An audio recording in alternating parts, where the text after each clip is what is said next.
Hello, thank you all for being here. I should warn you that we're kind of going to leave to you the task of weaving together some themes, and we challenge you with that, and looking forward to having a conversation about water and environmental history. Let's see. So my talk today is an offshoot of a book that I have coming out in the fall that examines the environmental, cultural, and geopolitical history of the ocean. It's being published by Reaction Books, kind of a crossover trade press project. And the paper I'm working on now, and a second paper also that I have been working on at the Carson Center, are more academic articles that are kind of spin-off projects of this book.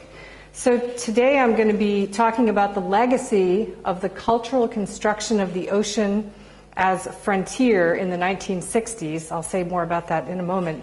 And particularly looking at how this metaphor influenced the development of law of the sea. Histories of the law of the sea, as Anna pointed out for us, have been written by jurists, by participants in the negotiations, and by political scientists. They have not been written by historians. And as a result, the view has been one of past as prelude to the future, or as a kind of look to the past to build arguments for a particular perspective toward the law of the sea. Historians, by contrast, as you all know, examine the context of the time period in question, and one of the things historians can do that's useful is to notice roads that were not taken as much as those that were. So one of the missing contexts for the development of law of the sea was, I believe, this widespread embrace of the metaphor of the frontier to describe the ocean, especially its depths. Why is law of the sea important? Well, in a phrase, it represents global enclosure of the ocean. This map shows all of the world's exclusive economic zones, which together comprise 35.8% of the world ocean. That's certainly one reason, and a good one. What do I mean by ocean frontier?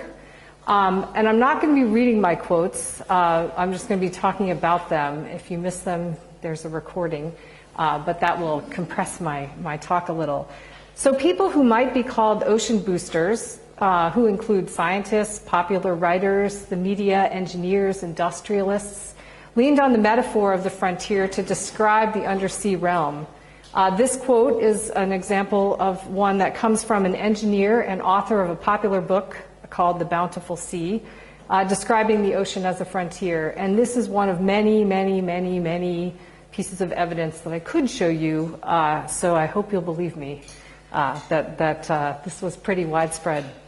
And what I am trying to argue is that the embrace of this metaphor influenced the unfolding law of the sea process. The expectations and desires of ocean boosters left an imprint in the form of a legal regime for the ocean that was constructed, in part, around anticipated new uses for the oceans and their depths, many of which did not come to fruition. So, against the backdrop of freedom of the seas established over the course of the 17th through the 19th centuries at least, the U.S. President Harry Truman issued a proclamation in 1945 that called pretty dramatically attention to oceanic resources other than fish. This proclamation asserted U.S. jurisdiction over the resources of the continental shelf. And at the same time, he issued a second proclamation that claimed the right to regulate fisheries along American coasts. Very immediately in response, there was a rush of similar claims by nations primarily interested in fishing rights. Their continental shelf is relatively narrow, so they claimed sovereignty out to over all the high seas resources out to 200 nautical miles, because 200 miles approximated the U.S. claim. And they were making these claims in order to protect their fisheries against the United States fishermen. Responding to these claims, the UN worked to codify international law, especially law of the sea. And in 1958, called the UN Conference for the Law of the Sea UNCLOS I, which was attended by 86 states and whose delegates adopted 4 conventions. These conventions codified a lot of traditional law of the sea, writing it down and agreeing on it, but also agreed on the continental shelf concept and a few other new matters. There were a couple of loose ends, probably most importantly, the definition of the continental shelf in a legal sense. To tie up loose ends, the UN held a short meeting in spring of 1960. The 6-week gathering had 87 participants and was unsuccessful in achieving any kind of consensus about the matters that were undecided. Over the course of the 1960s, it became clear that the 1958 conventions were inadequate to deal with what were rapidly changing circumstances regarding the ocean in the 1960s. So the question is, what were those circumstances? And they were, importantly, new cultural perceptions of the ocean and new expectations about its anticipated uses. The ocean came to be viewed through the cultural prism of the frontier, at first in the minds of American scientists and engineers who participated in the really quite spectacular growth of oceanography, marine sciences, and ocean engineering in the 1960s, but spreading very quickly outward from there. It was especially the ocean's depths and the seabed that were associated with the frontier. And I'm going to pause in my precious moments of time to ask, this is an image from the German futurist Klaus Bürgel, and I'm curious to know how many of you are familiar with him and his work? Not too many. Wow. And those of you who are, have you seen his undersea images or his space images more? Yeah. Anyway, interesting. Thank you. Note that this image conveys the anticipation of underwater industries, the emergence of an ocean technology sector very, very similar to the aerospace sector, and involving people working underwater. Just a few more examples because I'm a historian and I can't help showing you some evidence. The bottom image is from Reynolds Aluminum Company, illustrating an oil industry operating entirely undersea. From drilling to refining to transportation. And this image is from 1966.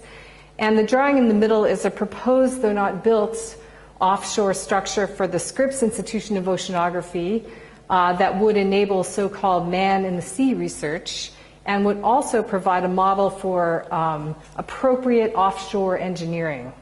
And one of the reasons I put that image in there is that you notice next to the kind of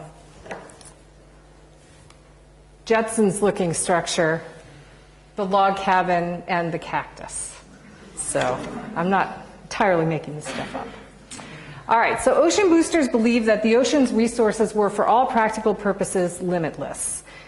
This is an example of a quote there. I could give you many, many other quotes, and I will give you one more example of this kind of sense of limitlessness. There was one resource in particular that got people very excited about the ocean's resources and had a big impact on law of the sea negotiations, although it has yet to be profitably mined from the ocean, and that is manganese nodules. They were, from the perspective of 1964, the most important sediment in the deep ocean floor. They were composed of minerals, including manganese, cobalt, zirconium, and copper, which accrete around things like shark's teeth and keep growing. There was an enormous amount of excitement over the potential economic value of this resource. Some even described it as renewable, and the chief oceanographer of the U.S. Coast and Geodetic Survey suggested establishing metal farms once scientists understood the optimum conditions to promote accretion of these metals. Just to give you a sense of how wildly optimistic people were about the possibilities of knowing and controlling the ocean at this time. Frontier not only evoked the promise of wealth and resources and territory, it also conveyed the sense of lawlessness of the sea, as this quote will show, something the law of the sea process intended to address.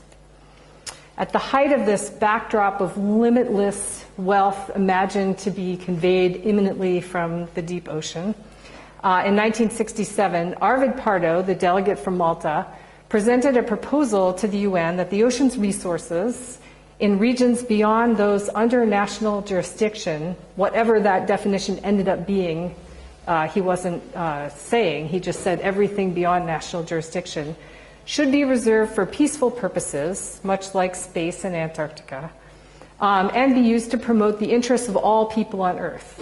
And he used the phrase common heritage of mankind, now humankind, to refer to this proposal. It is striking the extent to which Pardo's speech borrowed images, language, and expectations from those who constructed the ocean as a frontier. And here are a few examples, and I'll just point out that he makes a lot of hay of exactly the same book, the John Moreau book, that the ocean boosters pointed to argue for investing in undersea technology and that sort of thing. But there are lots of other examples. How did Pardo encounter this kind of initially American frontier metaphor and come to embrace its vision for the ocean? I'm still working on this piece, but I'm pretty sure the answer is Elizabeth Mann Borghese and her Pacem in Maribus conferences. So that's something I'll know more about soon, I hope. And at this point, before I go on to explain what happened when they pick up the next Law of the Sea conference, I'm just going to talk about the perspectives of some of the groups interested in the Law of the Sea negotiations and how the new uses for the ocean frontier intersected with those interests. This is very cartoony, but at least it'll catch you up if you're unfamiliar with this. So developed nations worried about being excluded from parts of the sea for transportation, research, and other so-called innocent purposes. They also knew that they had the technology to assert their access to new resources and were maybe less worried about, initially, less worried about exerting national control over ocean space. Coastal nations saw the potential for securing control over the vast resources that were in their adjacent waters. Private companies were very worried about investing in places whose legal standing was not determined. And they also had a very strong preference for national control of ocean space over international governance. And then developing and landlocked nations saw the potential for a share of global resources that, because they were not currently being used, might turn out to be a little easier to secure. Developing nations also recognized the advantages enjoyed by technologically advanced nations with regard to possible future exploitation of oceanic resources. In the grip of enthusiasm and optimism for the ocean frontier, the idea of the common heritage of mankind was very eagerly embraced, and I can point to examples showing that this was not just by actors from developing and landlocked countries. And such enthusiasm helped propel the UN to convene a new Law of the Sea conference to address these unsettled issues and these new issues that had kind of bubbled up during the 1960s. With the now backdrop of decolonization, UNCLOS III opened in 1974 with now 160 nations taking part, which in part explains why it took so long until 1982 for there to be a consensus going forward and a convention. The result of this third conference, the reservation of a high seas area beyond national exclusive economic zones, was the legacy of the combination of the long tradition of freedom of the seas and Pardo's vision. But I believe an underappreciated contributing factor was this incredible optimism about the prospects of drawing yet untapped wealth from the sea and using it to equalize an unequal world. However, by the 1970s, another new important context was emerging, the environmental movement, especially the very dramatic oil spills of the Torrey Canyon tanker and the Santa Barbara oil rig, which inserted a new strain into discussions about the ocean, as the appearance of Wesley Marks' book, The Frail Ocean, suggests, in stark contrast to the bountiful sea, the ocean frontier. In the end, large ocean areas were enclosed under national control, these exclusive economic zones. I suspect that the apparently abrupt reframing of the ocean from a source of virtually endless resources to the dystopian vision, the extreme dystopian vision represented by the 1973 movie Soylent Green, whose plot rests on the death of the world ocean, rests less on actual worries about declining resources and more on anxieties about overpopulation and who would gain access to the resources. And that is perhaps the critical context for the law of the sea. Thank you, and I look forward to your questions, comments, and suggestions.